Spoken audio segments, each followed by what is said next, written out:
Hi friends, welcome back to my YouTube channel. ನಾನು ಶೋಭಾ. ಇವತ್ತಿನ Sunday special ಆಗಿ ನಾನು ಮೇಕೆ ಕಾಲಿಂದ ಇವತ್ತು ಸಾಂಬಾರನ್ನ ಮಾಡ್ತಾ ಇದ್ದೀನಿ. ತುಂಬಾ ಹೆಲ್ತಿ ಆದಂತಹ ಈ ಒಂದು ಸಾಂಬಾರ್ ರೆಸಿಪಿ ಮಾಡೋದು ತುಂಬಾ ಸುಲಭ. ಹಾಗೆಯೇ ಈ ಒಂದು ಮೆಥಡಲ್ಲಿ ಖಂಡಿತ ಟ್ರೈ ಮಾಡಿ. ಸಖತ್ತು ಟೇಸ್ಟಿಯಾಗಿರುತ್ತೆ. ಬಿಸಿ ಅನ್ನ ಮುದ್ದೆಗೆ ತುಂಬಾ ಚೆನ್ನಾಗಿರುತ್ತೆ. ಹಾಗೆ ಚಾನಲ್ನ ನೋಡ್ತಾ ಇರೋರು ಪ್ಲೀಸ್ ನನ್ನ ಚಾನಲ್ನ ಸಬ್ಸ್ಕ್ರೈಬ್ ಮಾಡ್ಕೊಂಡು ನೋಡಿ. ವಿಡಿಯೋ ಇಷ್ಟ ಆದಲ್ಲಿ ಫ್ಯಾಮಿಲಿ ಮೆಂಬರ್ಸ್ಗೂ ಕೂಡ ಶೇರ್ನ ಮಾಡಿ. ಬನ್ನಿ ಮತ್ತೆ ಯಾಕೆ ತಡ, ಮೇಕೆ ಕಾಲಿನ ಸಾಂಬಾರನ್ನ ಹೇಗೆ ಮಾಡ್ಬೋದು ಅಂತ ನೋಡೋಣ. ಇದಕ್ಕೆ ಕಡಿಮೆ ಮಸಾಲೆನ ಬಳಸಿ ಒಂದು 10 ನಿಮಿಷದಲ್ಲಿ ಇದನ್ನು ನೀವು ಮಾಡ್ಕೊಳ್ಬೋದು. ಇದರಲ್ಲಿ ಹೆಚ್ಚು ಪ್ರೋಟೀನ್ ಇರೋದ್ರಿಂದ ನಮ್ಮ ಒಂದು ದೇಹಕ್ಕೆ ತುಂಬಾನೇ ಒಳ್ಳೆಯದು. ಹಾಗೆ ನಾನ್ ವೆಜ್ ತಿನ್ನದೇ ಇರೋ ಅಂಥವ್ರು ಖಂಡಿತವಾಗ್ಲೂ ಈ ಒಂದು ವಿಡಿಯೋನ ಸ್ಕಿಪ್ ಮಾಡಿ. ಯಾರು ಕೂಡ ದಯವಿಟ್ಟು ಬೇಜಾರು ಮಾಡ್ಕೋಬೇಡಿ. ಹಾಗೆ ನಾನ್ ವೆಜ್ ಪ್ರಿಯರು ಯಾರೆಲ್ಲ ಇದ್ದೀರಾ ದಯವಿಟ್ಟು ನನ್ನ ಚಾನಲ್ನ ನೋಡ್ತಾ ಇರಿ. ಹಾಗೆಯೇ ನಿಮ್ಮ ಒಂದು ಫ್ರೆಂಡ್ಸಿಗೂ ಸಹ ಈ ಒಂದು ವಿಡಿಯೋನ ಶೇರ್ನ ಮಾಡಿ. ಅಂದರೆ ನಾನ್ ವೆಜ್ ಲವರ್ಸ್ ಯಾರಿದ್ದಾರೆ ಅವರಿಗೆ. ಬನ್ನಿ ಇವಾಗ ಮೇಕೆ ಕಾಲಿನ ಸಾಂಬಾರನ್ನ ಹೇಗೆ ಮಾಡ್ಬೋದು ಅಂತ ನೋಡೋಣ. ಸುಮಾರು ನಾನಿಲ್ಲಿ ಒಂದು 4 ರಿಂದ 5 ನಾನಿಲ್ಲಿ ಮೇಕೆ ಕಾಲನ್ನು ಸ್ವಚ್ಛವಾಗಿ ಈ ಮೇಲ್ಭಾಗ ಏನಿದೆ ಎಲ್ಲನೂ ಇದನ್ನು ಕ್ಲೀನಾಗಿ ನಾವು ಚಾಕುಯಿಂದ ಇದನ್ನೆಲ್ಲ ಚೆನ್ನಾಗಿ ಉಜ್ಜಿ ನಾವು ಕ್ಲೀನ್ ಮಾಡಿ ತಗೊಳ್ಬೇಕಾಗತ್ತೆ. ಹಾಗೆ ನೀವಿಲ್ಲಿ ಯಾವುದು ಅಂದರೆ ನೀವಿಲ್ಲಿ ಕುರಿ ಕಾಲೂ ಕೂಡ ಇಲ್ಲಿ ಬಳಸ್ಬೋದು. ನಾನಿಲ್ಲಿ ಯಾವುದೇ ರೀತಿ ಸೂಪನ್ನ ತೆಗೆದು ನಾನು ಮಾಡ್ತಾ ಇಲ್ಲ, ಡೈರೆಕ್ಟಾಗಿ ನಾನಿಲ್ಲಿ ಸಾಂಬಾರು ಮಾಡ್ತಾ ಇದ್ದೀನಿ. ಇದಕ್ಕೆ ಕೆಲವೊಂದಿಷ್ಟು ನಾನಿಲ್ಲಿ ಮಸಾಲೆ ಪದಾರ್ಥಗಳನ್ನ ಹಾಕ್ಕೊಳ್ತಾ ಇದ್ದೀನಿ. 1 ಗಡ್ಡೆ ಬೆಳ್ಳುಳ್ಳಿ, ಅದಕ್ಕಿಂತ ಅರ್ಧ ಭಾಗದಷ್ಟು 1-2 ಇಂಚು ಶುಂಠಿ, ಸ್ವಲ್ಪನೇ ಕೊತ್ತಂಬರಿ ಸೊಪ್ಪು, ಸ್ವಲ್ಪನೇ ಪುದೀನ ಸೊಪ್ಪು, ನಂತರ ಮೀಡಿಯಂ ಸೈಜು ನಾನಿಲ್ಲಿ 2 ಈರುಳ್ಳಿನ ಬಳಸ್ತಾ ಇದ್ದೀನಿ. ಇವಾಗ ನೋಡಿ ಕುಕ್ಕರ್ಗೆ 1-2 ಟೇಬಲ್ ಸ್ಪೂನು ಕಡಲೆಕಾಯಿ ಎಣ್ಣೆ ಹಾಕಿದ್ದೀನಿ. ನಂತರ ನಾನು ನಿಮಗೆ ತೋರಿಸಿದ್ನಲ್ವಾ ಎಲ್ಲ ಪದಾರ್ಥಗಳು ಈರುಳ್ಳಿ, ಬೆಳ್ಳುಳ್ಳಿ, ಶುಂಠಿ ಎಲ್ಲನೂ ಕೂಡ ಹಾಕಿ ನಾವು ಫಸ್ಟು ಇದನ್ನು ಫ್ರೈ ಮಾಡ್ಕೊಳ್ಬೇಕಾಗತ್ತೆ. ಈ ಒಂದು ಕೊತ್ತಂಬರಿ ಸೊಪ್ಪು, ಪುದೀನ ಸೊಪ್ಪನ್ನ ನಾನು ಆಮೇಲೆ ಹಾಕ್ಕೊಳ್ತೀನಿ. ಇದಕ್ಕೆ ಸ್ವಲ್ಪ ಅರಿಶಿಣದ ಪುಡಿನ ಸೇರಿಸಿ ಜಸ್ಟ್ 1 ನಿಮಿಷ ನಾವು ಇದನ್ನು ಅಂದರೆ ಮೀಡಿಯಂ ಫ್ಲೇಮಲ್ಲಿ ನಾವು ಇದನ್ನು ಹುರ್ಕೊಳ್ಬೇಕಾಗತ್ತೆ. ಯಾವಾಗಲೂ ಸೂಪ್ ಮಾಡಿ ಕುಡಿಯೋದಕ್ಕಿಂತ ಈ ಒಂದು ಸಾಂಬಾರು ಮಾಡ್ಕೊಳ್ಳಿ. ಆವಾಗ ಅಂದರೆ 2 ಟೈಮಿಗೂ ಕೂಡ ಇದು ಒಂದು ಸಾಂಬಾರು ಬೇಗನೆ ರೆಡಿ ಆಗುತ್ತೆ. ನೋಡಿ 1 ನಿಮಿಷ ನಾನು ಹುರಿದಿದ ನಂತರ ಇದಕ್ಕೆ ಇವಾಗ ಕೊತ್ತಂಬರಿ ಸೊಪ್ಪು ಹಾಗೆಯೇ ಪುದೀನ ಸೊಪ್ಪನ್ನ ಇವಾಗ ಸೇರಿಸ್ಕೊಳ್ತಾ ಇದ್ದೀನಿ. ತುಂಬಾ ಟೇಸ್ಟಿಯಾಗಿರುತ್ತೆ. ಮಾಡೋದು ಕೂಡ ತುಂಬಾ ಸುಲಭವಾಗಿ ನಾವು ಇದನ್ನು 10 ನಿಮಿಷದಲ್ಲಿ ತಯಾರಿನ ಮಾಡ್ಕೊಳ್ಬೋದು. ನೋಡಿ ಜಸ್ಟ್ ಇದನ್ನು ಒಂದೇ 1 ನಿಮಿಷ, ಈಗ ಆಲ್ರೆಡಿ ಆ ಕುಕ್ಕರ್ ಬಿಸಿ ಇರುತ್ತಲ್ವ ಅದ್ರ ಜೊತೆಲೇ ನಾವು ಇದನ್ನು ಹುರ್ಕೊಂಡ್ರೆ ಸಾಕಾಗುತ್ತೆ. ಇವಾಗ ನೋಡಿ ಸ್ಟವ್ನ ಆಫ್ ಮಾಡ್ಕೊಳ್ತಾ ಇದ್ದೀನಿ.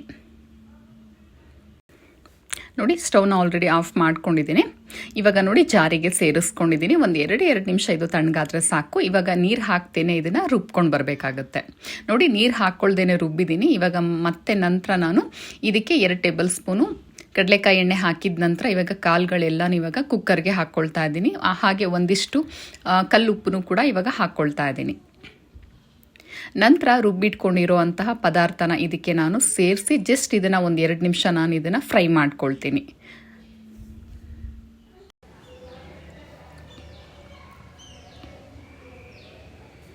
ಈ ಥರ ಮಾಡೋದ್ರಿಂದ ತುಂಬಾ ಟೇಸ್ಟಿಯಾಗಿರುತ್ತೆ. ಜಸ್ಟ್ 1-2 ನಿಮಿಷ ನಾವು ಫ್ರೈ ಮಾಡಿಕೊಂಡ್ರೆ ಸಾಕಾಗುತ್ತೆ. ಯಾಕಂದರೆ ಆಲ್ರೆಡಿ ನಾವು ಈರುಳ್ಳಿ, ಬೆಳ್ಳುಳ್ಳಿ, ಶುಂಠಿ ಏನಿದೆ ಇದನ್ನೆಲ್ಲ ಕೂಡ ನಾವು ಆಲ್ರೆಡಿ ಎಣ್ಣೆಯಲ್ಲಿ ಫ್ರೈ ಮಾಡಿ ನಾವು ರುಬ್ಕೊಂಡು ಇದಕ್ಕೆ ಹಾಕಿರೋದಲ್ವ. ಹಾಗಾಗಿ ಹೆಚ್ಚೊತ್ತೇನು ಫ್ರೈ ಮಾಡೋದು ಬೇಡ. ಇದನ್ನು ನಾನು ಏನು ಮಾಡ್ತೀನಿ ಅಂತ ಅಂದರೆ ನೋಡಿ ಇವಾಗ 1-2 ನಿಮಿಷ ನಾವು ಇದ್ರ ಜೊತೆನಲ್ಲೇ ಹಾಗೆ ಬಿಡಬೇಕಾಗತ್ತೆ. ಈಗ ಮುಚ್ಚಳನ ಮುಚ್ಚಿ ಇದನ್ನು ಹಾಗೆ ಬಿಡ್ತಾ ಇದ್ದೀನಿ. 1-2 ರಿಂದ 3 ನಿಮಿಷ ಸಾಕು. ಅಷ್ಟರಲ್ಲಿ ನಾವು ಇನ್ನೊಂದು ಮಸಾಲೆ ರುಬ್ಕೋಬೇಕಾಗತ್ತೆ. ನೋಡಿ ಸ್ವಲ್ಪ ನಾನಿಲ್ಲಿ ತೆಂಗಿನಕಾಯಿ ಹಾಕ್ಕೊಳ್ತಾ ಇದ್ದೀನಿ. ನಿಮಗೆ ಸಾಂಬಾರು ಎಷ್ಟು ಬೇಕೋ ಅಷ್ಟು ತೆಂಗಿನಕಾಯಿನ ನೀವಿಲ್ಲಿ ಬಳಸ್ಕೊಳ್ಬೋದು. ಅಂದರೆ ನಿಮ್ಗೆ ಗೊತ್ತಿರುತ್ತಲ್ವ ಸಾಮಾನ್ಯವಾಗಿ ನೀವು ಎಷ್ಟು ಹಾಕ್ತೀರಾ ಅಷ್ಟು ಹಾಕ್ಕೊಳ್ಳಿ. ನಂತರ ನೋಡಿ 1 ಟೊಮೊಟೊ ಹಾಕ್ಕೊಳ್ತಾ ಇದ್ದೀನಿ. ನಂತರ ಅಚ್ಚ ಖಾರದ ಪುಡಿ ನಾನಿಲ್ಲಿ 1.5 ಟೇಬಲ್ ಸ್ಪೂನು, ಇದೆಲ್ಲ ಕೂಡ ಮನೆದೇನೆ. ನಂತರ ನೋಡಿ ನಾನ್ ವೆಜ್ ಪುಡಿ ನಾನು ಆಲ್ರೆಡಿ ವಿಡಿಯೋದಲ್ಲಿ ಹಾಕಿದ್ದೀನಿ, ನೆನ್ನೆನೂ ಕೂಡ ಹಾಕಿದ್ನಲ್ವ ಅದೇ ಸಾಂಬಾರು ಪುಡಿ ನಾನಿಲ್ಲಿ ಹಾಕಿ ನಿಮಗೆ ತೋರಿಸ್ತಾ ಇರೋವಂಥದ್ದು. Non veg ಪುಡಿಗಂತೂ ಸಖತ್ತಾಗಿರುತ್ತೆ. ವಿಡಿಯೋನ ನೋಡ್ಕೊಂಡು ಒಂದ್ಸಲ ನೀವು ಕೂಡ ಟ್ರೈ ಮಾಡಿ, ತುಂಬಾ ಚೆನ್ನಾಗಿ ಬರುತ್ತೆ. ಅದನ್ನು ಕೂಡ ನೋಡಿ 1/4 ಟೇಬಲ್ ಸ್ಪೂನ್ ಹಾಕಿದ್ದೀನಿ. ಸ್ವಲ್ಪ ನೀರನ್ನು ಸೇರಿಸಿ ನಾವು ಇದನ್ನು ನುಣ್ಣಗೆ ನಾವು ರುಬ್ಕೋಬೇಕಾಗತ್ತೆ. ನೋಡಿ ಈ ರೀತಿಯಾಗಿ ರುಬ್ಕೊಂಡು ಬಂದಿದ್ದ ನಂತರ ಈ ಕಡೆ ನೋಡಿ 1-3 ನಿಮಿಷ ಹಾಗೆ ಬಿಟ್ಟಿದ್ನಲ್ವಾ, ಇದನ್ನು ಮತ್ತೊಮ್ಮೆ ನಾನು ಮಿಕ್ಸ್ ಮಾಡ್ಕೊಳ್ತಾ ಇದ್ದೀನಿ.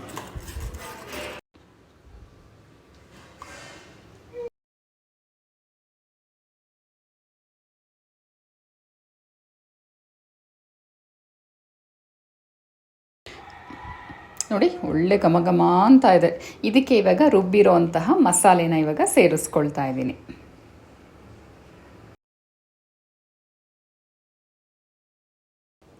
ನಂತರ ಅಗತ್ಯ ಇರೋ ನೀರನ್ನು ಸೇರಿಸ್ಕೊಳ್ಬೇಕಾಗತ್ತೆ. ನೋಡಿ ನಾನು ಇನ್ನೂ ಒಂದು ಸ್ವಲ್ಪ ನೀರನ್ನು ಸೇರಿಸ್ಕೊಳ್ತಾ ಇದ್ದೀನಿ. ನಿಮಗೆ ನೀರು ಯಾವ ಒಂದು ಕನ್ಸಿಸ್ಟೆನ್ಸಿನಲ್ಲಿ ಬೇಕೋ ಆ ಒಂದು ಪ್ರಮಾಣದಲ್ಲಿ ನೀವು ನೀರನ್ನು ಸೇರಿಸ್ಕೊಳ್ಬೋದು. ಈ ಟೈಮಲ್ಲಿ ಒಂದು ಸಲ ನೀವು ಉಪ್ಪು ಸರಿಯಾಗಿದೆಯಾ ಅಂತ ಚೆಕ್ ಮಾಡ್ಕೊಳ್ಳಿ. ಇನ್ನು ಸ್ವಲ್ಪ ಗಟ್ಟಿ ಇತ್ತು, ಯಾಕಂದರೆ ಕಾಲು ಬೇಯೋದು ತುಂಬಾ ಲೇಟ್ ಆಗುತ್ತೆ. ಅಂದರೆ ಮೇಕೆ ಕಾಲು ಎಸ್ಪೆಷಲಿ ಇದು ತುಂಬ ತಡ ಆಗುತ್ತೆ. ಹಾಗಾಗಿ ನೀರನ್ನು ಒಂದು ಸ್ವಲ್ಪ ನೋಡಿ ಕನ್ಸಿಸ್ಟೆನ್ಸಿ ಈ ಒಂದು ಹದದಲ್ಲಿ ನೀರನ್ನ ಸೇರಿಸಿ ನಾವು ಇದನ್ನು ಒಂದು ಸುಮಾರು 7ರಿಂದ 8 ವಿಸಿಲ್ ಮಾಡ್ಕೊಳ್ಬೇಕಾಗತ್ತೆ. ಯಾಕಂದರೆ ಕಾಲು ತುಂಬ ಗಟ್ಟಿ ಇರೋದ್ರಿಂದ ಬೇಯಬೇಕಾದ್ರೆ ಆ ನೀರು ಏನಿದೆ ಸ್ವಲ್ಪ ಗಟ್ಟಿ ಆಗುತ್ತೆ. ಹಾಗಾಗಿ ನೋಡಿ ನಾನು ಕಾಲನ್ನ ಸುಮಾರು 8 ವಿಸಿಲ್ ಮಾಡ್ಕೊಂಡಿದ್ದೀನಿ. ನಂತರ ಇವಾಗ ತೋರಿಸ್ತಾ ಇದ್ದೀನಿ ನೋಡಿ ಯಾವ ರೀತಿ ಬಂದಿದೆ ಅಂತ ಅಂದ್ಬಿಟ್ಟು. ತುಂಬಾ ಚೆನ್ನಾಗಿ ಬೆಂದಿದೆ. ಹಾಗೆ ನೋಡಿ ಕನ್ಸಿಸ್ಟೆನ್ಸಿ ಕೂಡ ತುಂಬ ಚೆನ್ನಾಗಿ ಬಂದಿದೆ. ನಾನು ಬಿಸಿ ರೈಸ್ ಮಾಡ್ಕೊಂಡಿದ್ದೆ, ಇವಾಗ ತಟ್ಟೆಗೆ ಸರ್ವ್ ಮಾಡ್ಕೊಳ್ತಾ ಇದ್ದೀನಿ. ನೀವು ಇದನ್ನು ಮುದ್ದೆ ಜೊತೆ, ಹಾಗೆ ಚಪಾತಿ ಜೊತೆ, ರೊಟ್ಟಿ ಜೊತೆ, ಅನ್ನದ ಜೊತೆನಲ್ಲೂ ಕೂಡ ನೀವು ಊಟ ಮಾಡ್ಬೋದು. ಇವಾಗ ನೋಡಿ ಮೇಕೆ ಕಾಲು ಸಾಂಬಾರು ಜೊತೆಯಲ್ಲಿ ಊಟ ಮಾಡೋದು ಒಂದೇ ಬಾಕಿ ಇದೆ. ನೀವು ಕೂಡ ಈ ರೆಸಿಪಿನ ಟ್ರೈ ಮಾಡಿ, ನೀವು ಕೂಡ ಮಾಡಿ ಮನೆ ಮಂದಿ ಜೊತೆಯಲ್ಲಿ ನೀವು ಕೂಡ ಊಟ ಮಾಡಿ ಅಂತ ಹೇಳ್ತಾ, ವಿಡಿಯೋ ಯಾರಿಗೆಲ್ಲ ಇಷ್ಟ ಆಗಿದೆ ಸಬ್ಸ್ಕ್ರೈಬ್ ಮಾಡ್ಕೊಂಡು ನೋಡಿ, ಮಾಡ್ಕೊಳ್ದೇ ಇರೋರು ಹಾಗೆ ವಿಡಿಯೋ ಇಷ್ಟ ಆದರೆ ಲೈಕ್ ಮಾಡೋದನ್ನು ಮರಿಬೇಡಿ. ಹಾಗೆ ಐಪ್ ಕೂಡ ಮಾಡಿ ನಿಮಗೆ ಈ ಒಂದು ವಿಡಿಯೋ ಬಗ್ಗೆ ಏನು ಅನ್ನಿಸ್ತು ಅಂತ ಅಂದ್ಬಿಟ್ಟು ಕಮೆಂಟ್ ಕೂಡ ಹಾಕಿ.